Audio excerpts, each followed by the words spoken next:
The starting point and the question for today. Wow, this is a good one.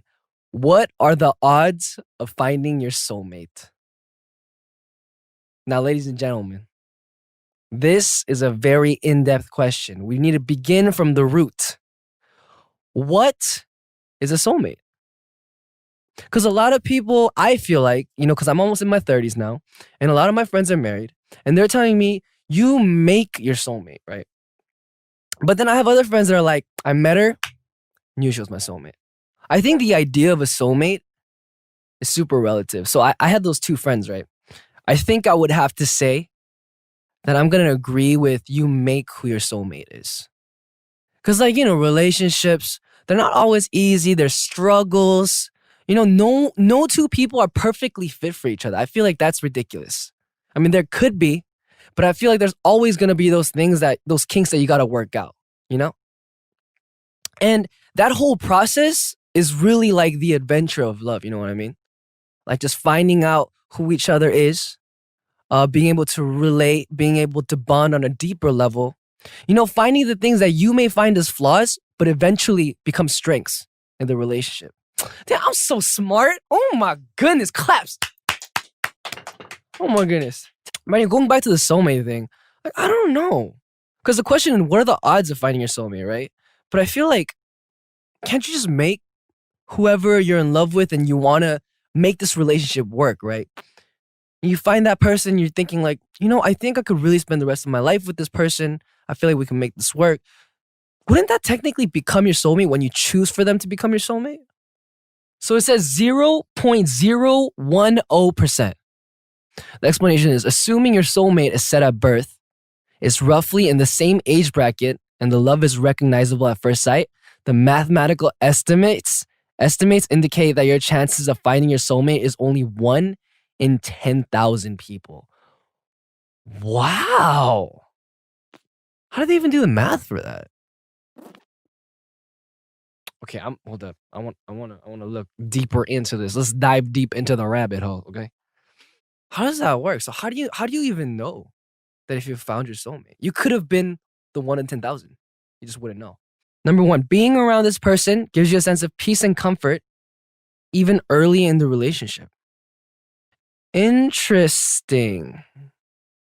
Okay, for example, when Randy and I first met after initially connecting on AOL Instant Message, this is way old. As soon as our eyes met, I wasn't anxious or nervous about meeting some strangers off the internet. It was like that song lyric, "It is well with my soul." Something about him immediately felt familiar, and I was instantly at peace just being in his presence. I didn't get butterflies around this incredibly gorgeous guy who couldn't take his eyes off me. Instead, it was like my soul recognized him as my missing piece. When we first met, it really was like time stood still. All I could do was hear my heart pounding. All I could see was him. Okay, Ashley Durham, beautifully written. Round of applause. Very well written. I might steal some of that. But that's so interesting. You didn't get butterflies around this incredibly gorgeous person who couldn't take his eyes off you.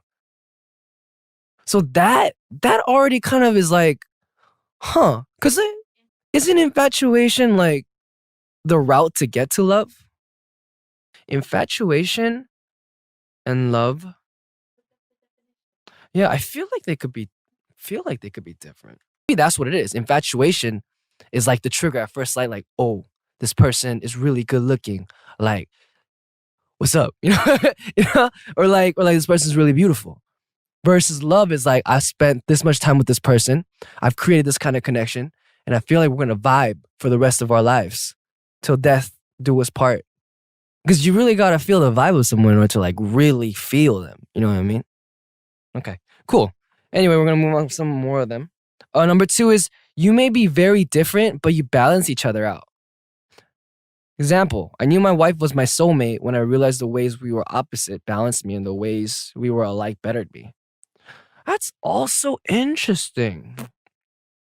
But I've heard that. I've heard that a lot. That's a common stipulation, right? Opposites attract. And opposites balance each other out, like minus and plus. And they create a whole, right? But I feel like sometimes too much of an opposite in certain areas or regions of like personality can make for a difficult relationship, right? Because I've heard of so many friends who were like frustrated with the first date because they would go out on a date and they'd be super talkative and their date would be a little bit more shy, a little bit more reserved, and they wouldn't, speak as much, and they'd be like, wow, like, are you not having fun with me? But in retrospect, like, if you look at the situation in hindsight, in that girl's eyes, like, she was having a lot of fun. She was just listening. That's how she was, right?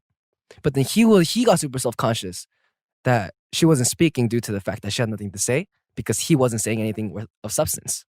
You know what I mean? Anyway, it causes conflict, but I do agree to a point that opposites do kind of balance each other out. It's just like some of the things that might not work out, you could possibly work out, and I guess that would create for the best relationship. Wow, that was really obvious. Sorry. Moving on, number 3.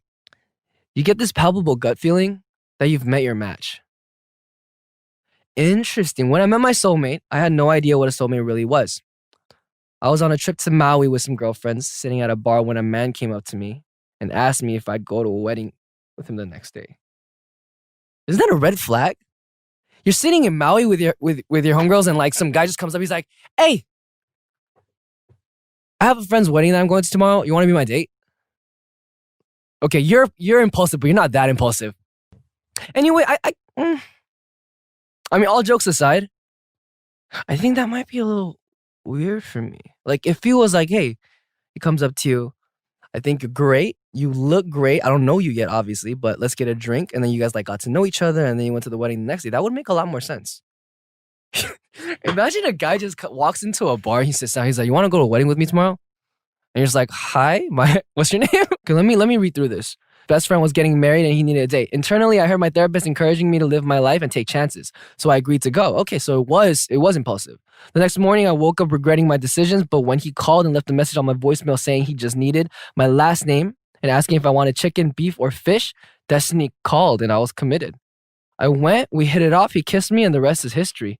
We were together on and off for over 10 years. I felt like I'd known him all my life. We instantly connected, and when he kissed me, the familiarity intensified. Intuitively, I knew he was the one. That's so convincing. You wrote that. That was an excellent piece of writing. You've convinced me that you really felt those emotions. Wow. What does that feel like, your soulmate? I always assumed that your soulmate was someone that you make your soulmate, that you believe in, that you're ready to work out the kinks with and just really get through life as a duo, But I guess the soulmate could mean something completely else. A 1 in 10,000. That's insane. So yeah, that kind of wraps up the segment for soulmates. I found that super interesting. I hope that you guys found that as interesting as I did. But we hope that they would be of help or assistance in your search for your soulmate in the future, whether it be a loved one, they're going to be a loved one, whether it's a significant other or it's just a friend. Soulmates are dope. It's cool.